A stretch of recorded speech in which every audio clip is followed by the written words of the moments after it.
오늘 전해드리는 이 내용은 아마도 아주 오랜 시간 동안 여러분께서 대한민국 주택시장과 부동산 정책을 논할 때마다 반드시 꺼내보게 될 전설적인 기록이 될 것입니다. 이 영상은 단순히 한 번 보고 넘길 정보가 아니라 따로 저장해 두시고 시대의 흐름과 상황이 변할 때마다 수시로 확인하며 그 변화의 궤적을 체크해 보시길 강력히 권고드립니다. 지금 부동산 시장에는 엄청난 폭풍이 몰아치고 있습니다. 이재명 대통령이 1주택자들에게 주어지던 가장 강력한 세금 혜택인 장기 보유 특별공제 제도의 근간을 흔들겠다는 의지를 내비쳤기 때문입니다. 핵심은 단순합니다. 실제로 그 집에 거주하느냐 아니면 거주하지 않느냐에 따라 세금 혜택을 완전히 차등화하겠다는 것입니다. 이 발표 하나에 다주택자는 말할 것도 없고 오직 집 한 채만을 보유한 1주택자들조차 심각한 긴장감 속에 밤잠을 설치고 있습니다. 우리나라 전체 가구 중에서 주택을 소유하고 있는 비중은 무려 56.9%에 달합니다. 다시 말해 절반이 넘는 57%가량이 주택 소유자라는 뜻입니다. 이를 인구와 가구라는 두 가지 잣대로 더 정밀하게 파헤쳐 보겠습니다. 전체 인구 기준으로 보면 주택 소유자는 1,597만 명에 육박합니다. 대한민국 국민 10명 중 3명 이상인 30.8%가 집주인이라는 소리입니다. 가구 단위로 범위를 넓히면 더욱 놀랍습니다. 전체 2,229만 가구 중에서 무려 1,268만 가구가 내 집을 가지고 있으니 자가 보유율은 56.9%라는 압도적인 수치를 기록하고 있습니다.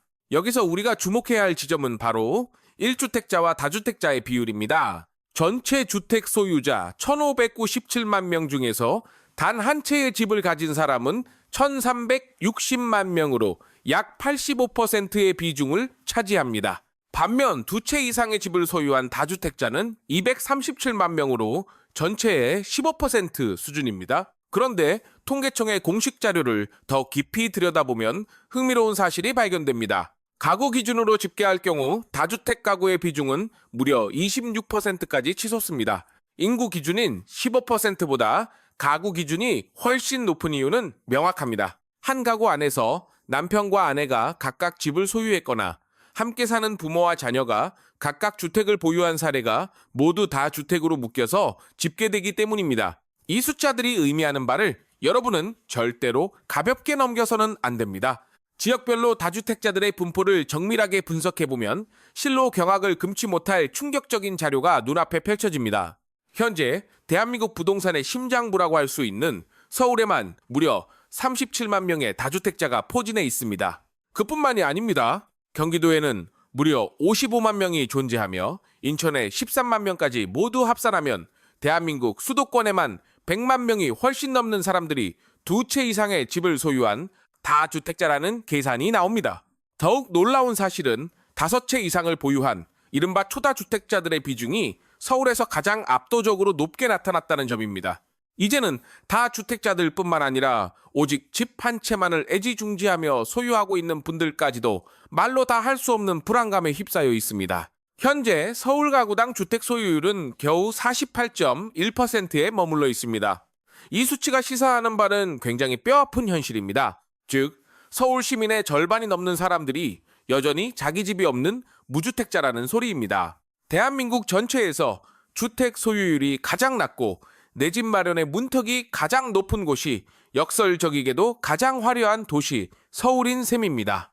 여기서 우리가 놓치지 말아야 할 또 하나의 특이점이 있습니다. 다주택자의 비중이 50대와 60대에서 무려 17.9%로 가장 높게 나타났다는 사실입니다. 이는 곧 은퇴를 목전에 두었거나 이미 은퇴를 맞이한 세대들이 주택을 집중적으로 보유하고 있는 현상이 매우 뚜렷하다는 것을 증명합니다. 이 모든 데이터를 종합하여 냉철하게 한마디로 정리해드리자면 주택의 절대적인 공급 숫자는 계속해서 늘어나고 있는데 정작 서민들이 가질 내 집은 없다는 것이 핵심 중에 핵심입니다. 주택 공급은 정부 정책에 따라 많든 적든 끊임없이 이루어지고 있고 최근 내 집 마련에 성공한 분들이 늘어나면서 주택 소유자 숫자 자체는 36만 명이나 급증했습니다. 하지만 서울의 주택 소유율은 오히려 뒷걸음질 쳤습니다. 이것은 자산의 양극화가 상상을 초월할 정도로 심각해지고 있다는 명백한 증거입니다. 특히나 고령층에 꽉 묶여있는 이 다주택 구조는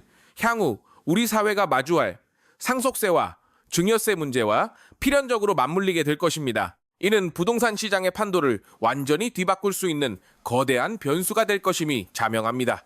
그동안 대한민국의 주택 관련 세금 논의에서 단 한 채의 집을 가진 1주택자는 국가가 최우선으로 보호해야 할 성역이자 보호 대상이라는 인식이 지배적이었습니다. 하지만 이제 그 견고했던 믿음이 뿌리째 흔들리고 있습니다. 이제는 1주택자라 할지라도 실제 그 집에 거주하고 있는지의 여부와 얼마나 오래 보유했는지에 따라 규제의 타깃이 될 수 있다는 서슬퍼런 경고등이 켜졌기 때문입니다. 국민들 사이에서는 이건 국가가 너무 가혹한 것 아니냐라는 불만과 탄식이 터져나오고 있지만 정책의 흐름은 이미 거대한 변화를 예고하고 있습니다.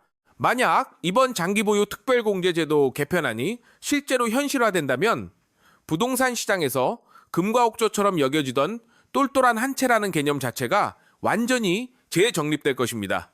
이제는 단순한 한 채가 아니라 거주하고 있는 똘똘한 신축 한 채라는 개념으로 좁혀지면서 주택시장의 양극화는 더욱더 극심한 절벽을 형성하게 될 것이 자명합니다. 이재명 대통령의 의지는 매우 확고하고도 단호합니다. 다주택자는 말할 것도 없거니와 실제로 거주하지 않는 1주택 역시 순수한 주거용이 아닌 명백한 투기용이라고 규정했습니다.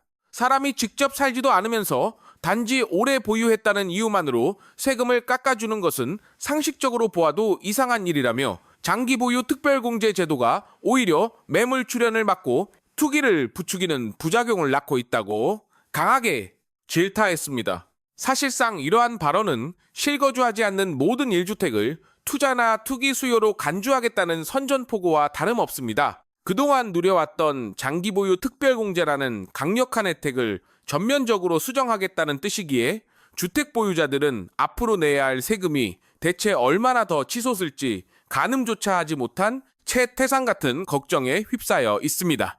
현재의 법 테두리 안에서는 1가구 1주택자가 보유기간과 거주기간의 조건을 모두 채울 경우 양도소득세의 최대 80%까지 공제받는 파격적인 혜택이 가능했습니다.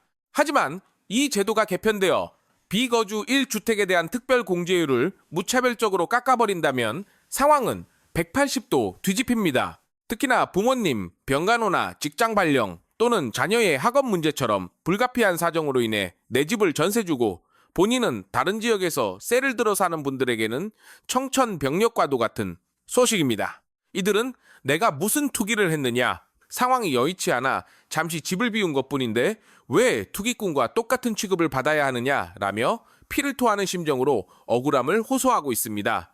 서민들의 평범한 삶의 궤적이 정책의 급격한 변화 속에서 한순간에 투기 행위로 매도될 위기에 처한 것입니다. 자, 이제 여러분께서 가장 두려워하실 구체적이고 현실적인 시나리오를 통해 이 공포의 실체를 적나라하게 파헤쳐 보겠습니다. 현재 정치권에서 강력하게 거론되고 있는 장기보유 특별공제 개편안은 과거 80%까지 파격적으로 해주던 공제율을 겨우 20%에서 30% 수준으로 대폭 깎아버리는 방안입니다. 이것이 우리 지갑에 어떤 영향을 주는지 예를 들어보겠습니다.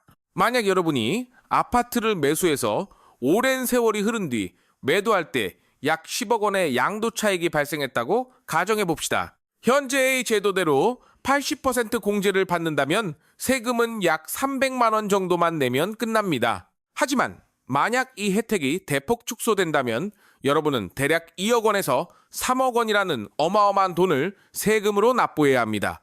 세금만 놓고 봤을 때 무려 10배 가까이 폭등하는 셈입니다. 제가 직접 계산기를 두드려 보고도 제 눈을 의심할 수밖에 없었던 수치입니다.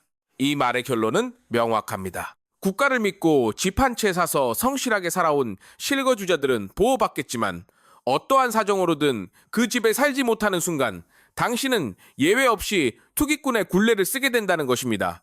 이재명 대통령은 1주택도 1주택 나름이라며 단호한 선을 그었습니다. 다주택자는 말할 것도 없고 비거주 1주택 역시 주거용이 아닌 투기용이라면 장기 보유를 근거로 세금을 감면해주는 것은 도저히 납득하기 어려운 이상한 제도라고 강하게 비판했습니다. 이는 양도소득세 중과 유예를 종료하는 것에서 한 발 더 나아가 거주자와 비거주자를 철저히 분리하여 부동산을 통한 불로소득을 단 1원도 남기지 않고 완전히 차단하겠다는 서슬, 터런 의지를 보여준 것입니다.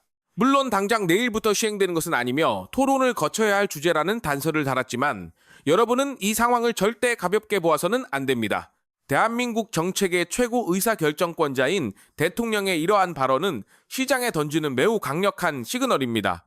국정 운영에 나침반을 보여준 것이기에 설마 하는 마음으로 편리하게 해석하며 대비를 소홀히 해서는 안 된다는 뜻입니다. 실제로 우리 주변에는 직장 문제나 자녀 교육 혹은 연로하신 부모님 부양 같은 불가피한 이유로 본인 집을 두고 타 지역에서 전세나 월세를 사는 분들이 너무나도 많습니다. 최근 한 인터뷰에서 서울 용산에 집이 있지만 맞벌이 아들 내외를 돕기 위해 손주를 돌보러 도봉구 전세로 이사간 60대 부부의 사연은 가슴을 치게 만듭니다. 이들은 자식을 돕기 위해 내 집을 비우고 전세로 왔는데 내가 왜 투기꾼 취급을 받아야 하느냐라며 울분을 토하고 있습니다. 통계적으로 봐도 우리나라 자가 보유율인 56.9% 중 자기 집에 직접 거주하는 자가 점유율은 58.4% 수준입니다.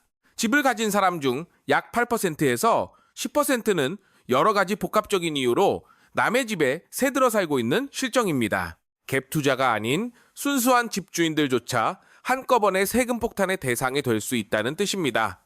더욱 염려스러운 점은 이러한 정책이 과연 주택시장 안정에 효과가 있겠느냐는 의구심입니다. 양도세 폭탄을 피하기 위해 집주인들이 실거주 요건을 채우려 본인 집으로 들어가기 시작하면 시장에 나오던 전세와 월세 물량은 씨가 마를 것입니다. 특히 사람들이 선호하는 주요 입지의 매물, 잠김 현상은 더욱 심화될 것이며 이는 전월세 가격의 폭등으로 이어질 수 있습니다. 재건축을 앞둔 노후단지나 수도권 주요 지역에 집을 사두고 직장 때문에 이동한 분들의 발등에는 이미 불이 떨어졌습니다. 이재명 대통령의 구상이 현실화되는 순간 대한민국 부동산 시장은 비익빈 부익부의 양극화가 극에 달할 것이며 늘어난 세금 부담은 결국 전세나 월세 가격에 전가되어 서민들의 삶을 더욱 옥죄게 될 것입니다.